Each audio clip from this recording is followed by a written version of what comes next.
ഒന്നാമത്തത്, ഇത് നമ്മുടെ സന്ധിവാതം, പ്രത്യേകിച്ച് ആർത്രൈറ്റിസ് പോലുള്ള ഒരു രോഗം കുറയ്ക്കുന്നതിന് സഹായിക്കും.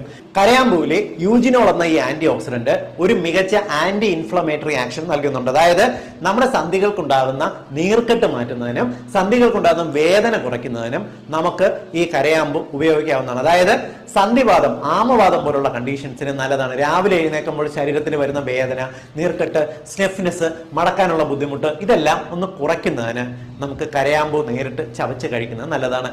രണ്ടാമത്തത്, ഇത് പല്ലുകൾക്ക് നല്ലതാണ്. പ്രത്യേകിച്ച് പല്ലുകളിൽ ഉണ്ടാകുന്ന ബാക്ടീരിയൽ ഇൻഫെക്ഷനെ കുറയ്ക്കുന്നതിനും പല്ലുകളിൽ ഉണ്ടാകുന്ന നീർക്കെട്ടും വേദനയും കുറയ്ക്കുന്നതിനും കരയാമ്പൂ നല്ലതാണ്. ഇത് ഈ ഇടയ്ക്ക് കണ്ടുപിടിച്ചല്ല, 1634 ആദ്യമായിട്ട് കരയാമ്പൂ ഈ പല്ലുവേദനയ്ക്ക് ഉപയോഗിച്ചായിട്ട്, അത് ഫ്രാൻസിൽ ഉപയോഗിച്ചായിട്ട് രേഖകളിലുള്ളത്.